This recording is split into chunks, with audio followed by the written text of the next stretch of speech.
In this guide, we'll introduce the Marketplace. The Marketplace lets you enhance Ultimaker Cura and simplify your 3D printing experience by downloading plugins and print profiles for third-party materials.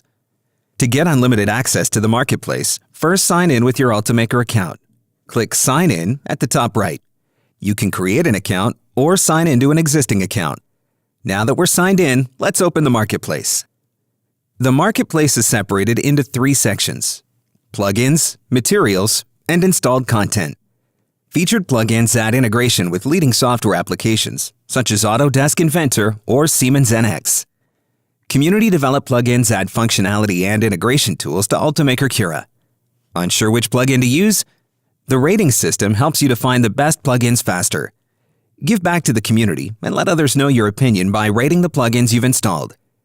The Materials section lets you download print profiles for third-party materials that are developed to work with Ultimaker hardware. Ultimaker collaborates with leading material manufacturers to develop these print profiles so that you can 3D print with third-party materials easily without extensive configuration or testing. Select a material manufacturer to view available materials and other information. Simply click Install, restart Ultimaker Cura, and you can use your new print profile. That's it! You've added extra features to Ultimaker Cura using the Marketplace. Thank you for choosing Ultimaker.